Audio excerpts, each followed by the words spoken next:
sekarang ini orang banyak membahas tentang masalah penyerangan Iran ya, melawan Israel dan segala macam.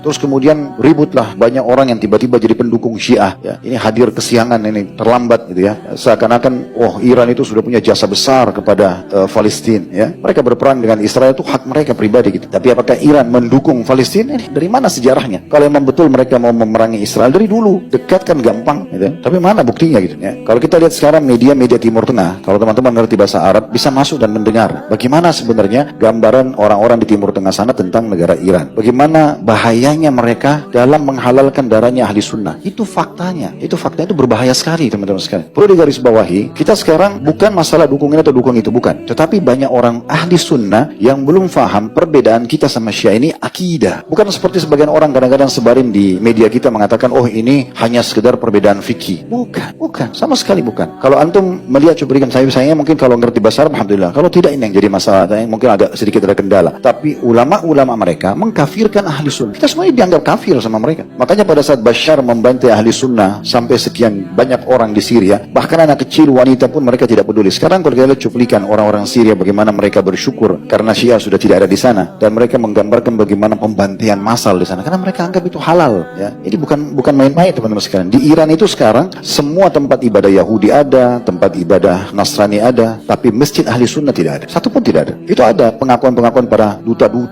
dari negara-negara Timur Tengah, mereka buat pengakuan. Jadi kalau mereka dulu kalau mau sholat Jumat lagi jadi duta, itu mereka pergi ke kedutaan Saudi. Gak boleh ada masjid mereka. Jadi ini perbedaan bukan perbedaan biasa teman-teman sekalian. Baiklah, mungkin ada teman-teman mengatakan, Ustadz ini kan bicara karena mungkin dari Saudi. Bukan masalah dari Saudi. Saudi itu dicap sekarang oleh orang-orang Syiah. Pertama mengeluarkan istilah Wahabi itu orang-orang Syiah. Sebab dia tidak mau umat Islam kembali kepada ajaran murninya. Mereka punya Ka'bah itu di Irak, di Iran itu. Mereka punya Ka'bah sendiri. Ya. Jadi jangan salah paham jangan ikut-ikutan teman-teman. Kalau tidak punya ilmu jangan ikut-ikutan. Ya. Apalagi kalau sampai mau memanggil julukan-julukan. Saya lihat ada yang cuplikan saya diangkat karena saya tidak setuju dengan istilah ayatullah. Memang saya tidak setuju. Gitu kan? Kalau itu istilah bagi presiden mereka silakan. Kalau kita jangan dipaksa. Dari mana kita bisa mengatakan orang-orang ini sebagai ayatullah? Tanda-tanda ayat mereka itu mengkafirkan Aisyah. Aisyah ini kafir. Saya punya cuplikan data-datanya. Teman-teman sekalian, mereka ajarin anak kecil mereka kalau lagi bermain ya disenangkan, lalu ditanya senang nggak? Senang ya. Kenapa kau senang hari ini? Karena Aisyah di neraka. Begitu bahasa mereka. Khomeini itu mengeluarkan di bukunya itu ibadah bagi mereka untuk melaknat dan mengkafirkan Abu Bakar sama Umar, dianggap dua berhalanya Quraisy. Kalau antum ahli sunnah ngapain ikut-ikutan ini? Gitu kan?